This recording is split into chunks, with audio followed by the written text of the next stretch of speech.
지금부터 들려드릴 이야기는 제가 만든 창작 이야기입니다. 안녕하세요. 다시 고르는 나이 다고나입니다. 1980년대 시장 골목에 있던 작은 빵집, 봉잔의 제과점 이야기입니다. 그 시절 시장 사람들 사이에서는 정말 별일이 다 있었는데요. 오늘은 그 중에서도 시장에 춤바람이 불던 어느 봄날의 이야기입니다. 제목 시장에 춤바람이 불던 봄. 1980년대 어느 봄이었다. 시장에 봄바람이 먼저 부는 게 아니라 늘 소문이 먼저 불었다. 누구네 집 아들이 군대를 갔다더라. 누구네 딸이 서울로 취직을 했다더라. 어느 집은 빚을 못 갚아 가게를 내놨다더라. 그런 소문은 아침에 채소를 펴놓을 때 시작해서 저녁에 천막을 거들 때까지 시장에서 하루 종일 돌아다녔다. 그런데 그 봄에는 조금 다른 소문 하나가 돌았다. 야채집 미숙이 춤바람 났대. 처음엔 다들 웃었다. 에이, 무슨 춤바람이야. 춤 좀 배우러 다니는 거겠지. 요즘 카바레 간다고 다 춤바람이면 시장 절반은 집 못 가게. 그래도 유부녀가 밤마다 나가면 말 나오는 거지.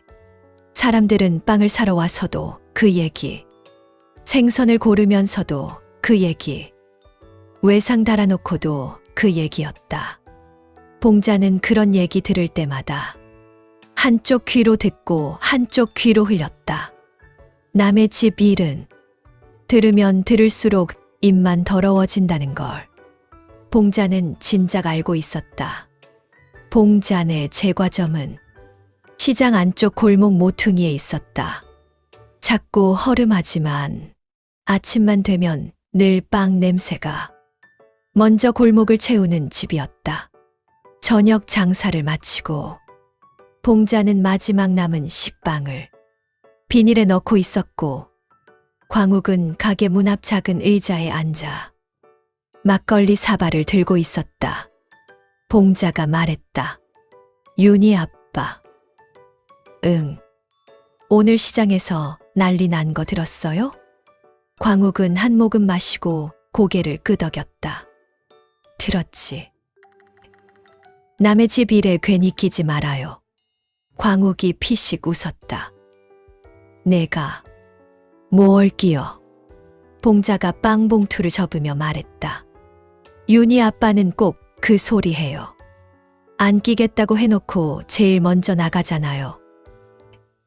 광욱이 웃으면서 말했다. 사람이 사는데 어떻게 하나도 안 끼고 살아. 봉자는 그 말에 대답 안 했다. 그런데 그날 밤 정말로 일이 봉자네 제과점 문 앞까지 굴러왔다. 야채집 미숙이 남편이 술 냄새를 진하게 풍기며 가게 문을 밀고 들어왔다. 얼굴은 벌겋고 눈은 이미 반쯤 돌아가 있었다. 윤희 아버지. 광욱이 자리에서 일어났다. 왜 이래? 미숙 남편이 이를 꽉 물고 말했다. 같이 좀 가자. 어디를? 가바래. 봉자가 손을 멈췄다. 광욱이 물었다. 거길 왜? 미숙 남편이 씩씩거리며 말했다. 아니, 저 옆 현내가 오늘도 거기 갔대. 봉자는 그 순간 속으로 한숨이 먼저 나왔다. 아니나 다를까 싶었다. 아까 낮부터 돈 소문이 이제 밤이 되니 사람까지 끌고 다니기 시작한 거다. 광욱은 봉자 눈치를 한번 보고 말했다. 가서 뭐 하게? 잡아와야지. 술 먹고 가서 또 큰 소리 치려고? 그럼 어쩌라고? 봉자는 더는 못 참고 끼어들었다. 야채집 아저씨. 미숙이 남편이 돌아봤다. 지금 취해서 가면 더 큰일 나요. 그럼 가만히 있으라고? 봉자는 짜증을 꾹 참고 말했다. 적어도 술은 깨고 가야지. 그런데 광욱이 옆에서 말했다. 내가 같이 갈게. 봉자는 바로 쏘아봤다. 윤희 아빠. 광욱이 말했다. 혼자 보내면 더 큰일 나. 봉자는 입을 다물었다. 그 말도 맞았다. 저 사람 혼자 보내면 카바레에서 춤추는 사람들보다 시장 사람들 체면이 먼저 다 깨질 판이었다. 광욱은 우솥을 걸치고 나가면서 말했다. 금방 올게. 봉자는 뒤에서 쏘아붙였다. 싸움 나면 집에 오지 마요. 광욱은 뒤도 안 돌아보고 손만 한번 흔들었다. 그날 밤 광욱이 들어온 건 자정이 훨씬 넘어서였다. 봉자는 일부러 안 자고 있었다.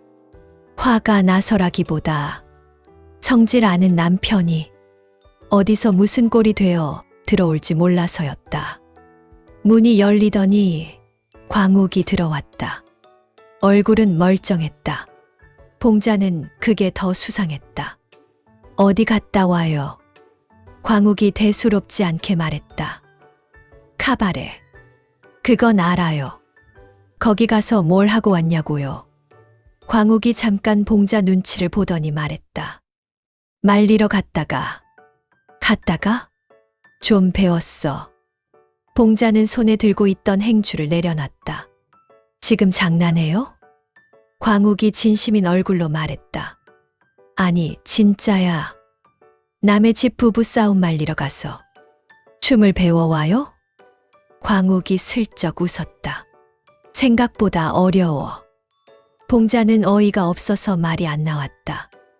윤희 아빠. 왜? 나 지금 화내는 것도 아까워요. 광욱이 변명하듯 말했다. 아니, 미숙이 남편이 처음엔 씩씩대다가 막상 들어가더니 자기도 춤추는 사람들 보면서 멍해 있더라고. 그래서요. 거기 아가씨가 그러더라. 싸우지 말고 배우라고. 봉자는 헛웃음이 나왔다. 그래서 그걸 배워요? 광욱이 괜히 어깨를 한번 으쓱했다.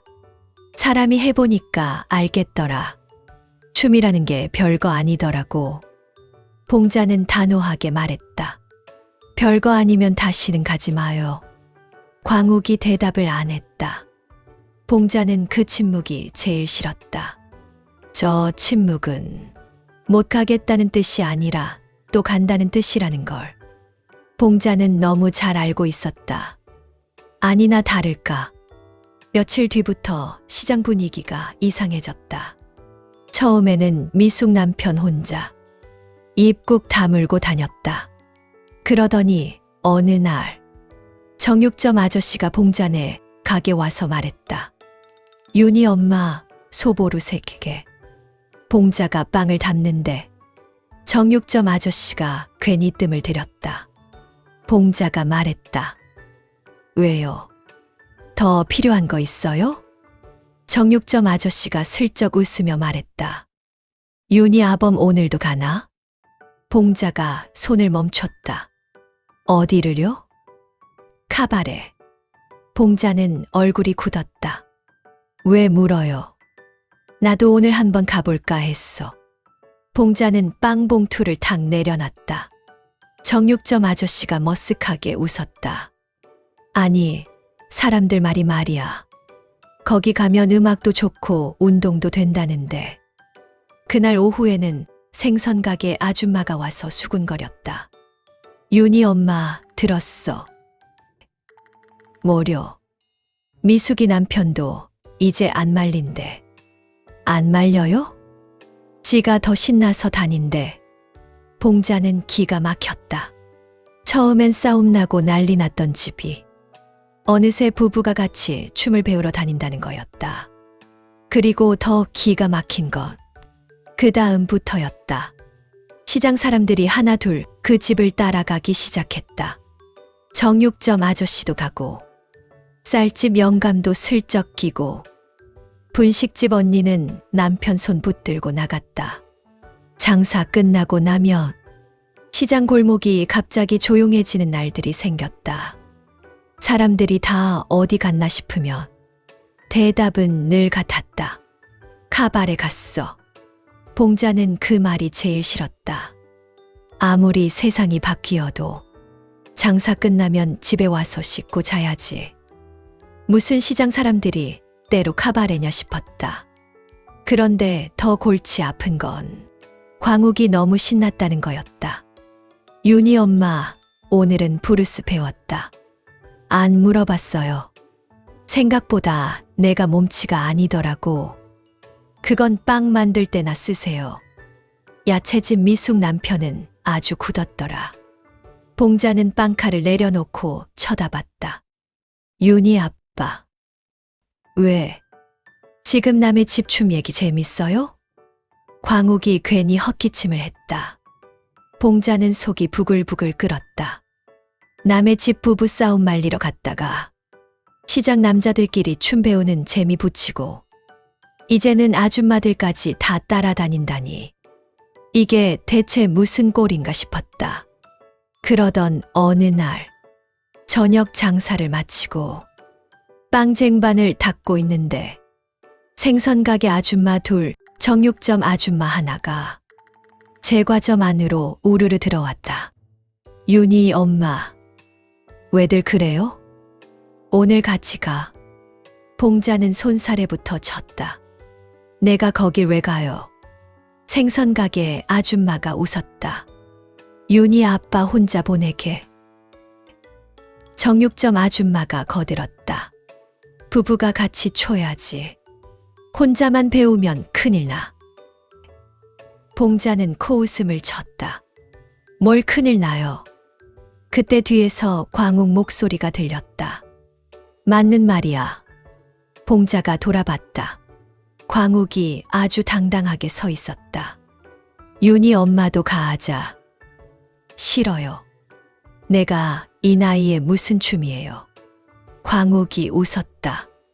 나도 이 나이에 배우는 거야. 봉자는 바로 쏘아붙였다. 윤희 아빠는 원래 그런 거 좋아하잖아요. 광욱이 조금 진지해졌다. 아니야.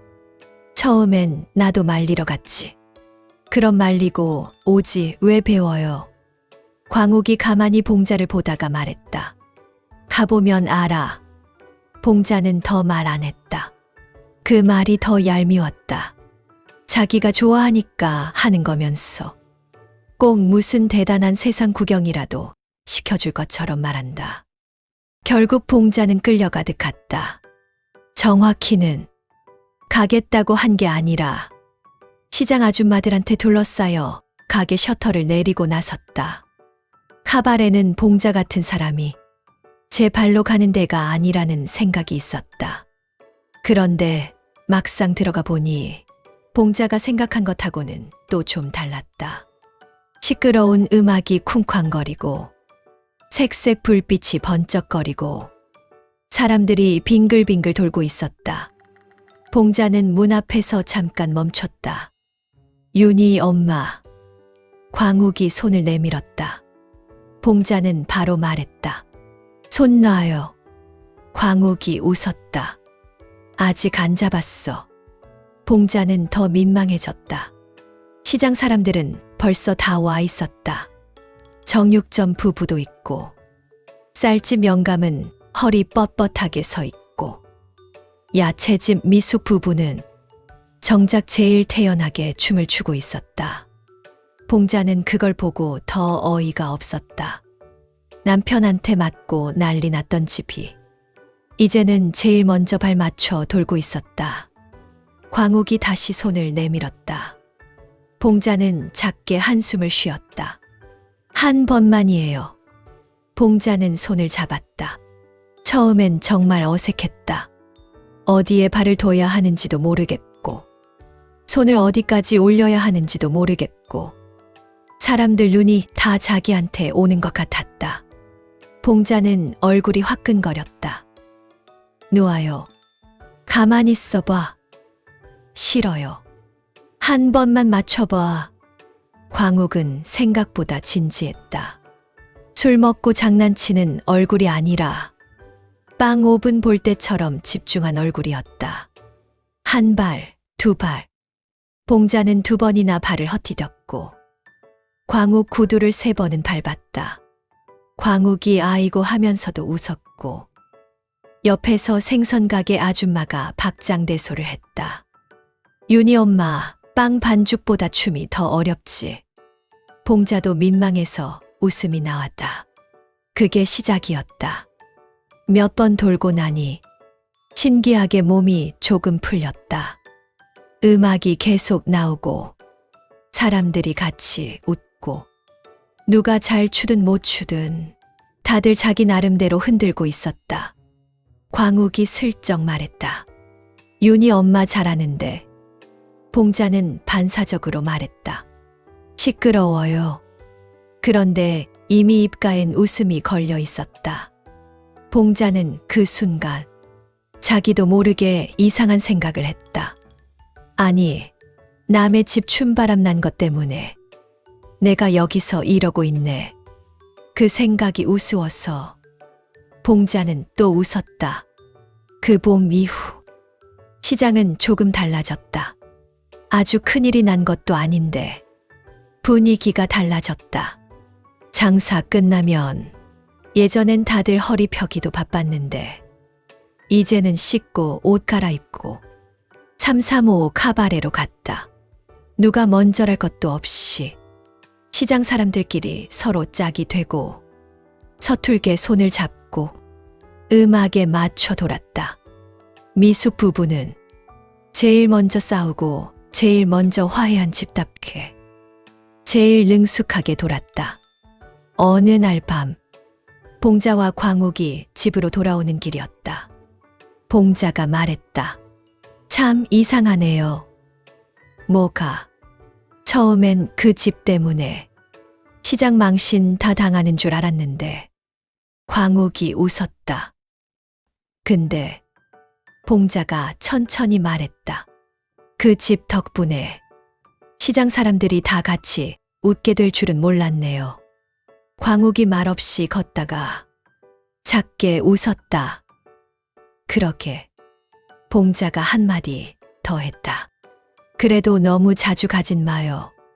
광욱이 웃었다. 그래도 같이 가면 괜찮잖아. 봉자는 뭐라고 하려다가 그냥 웃고 말았다. 사실 맞는 말이었다.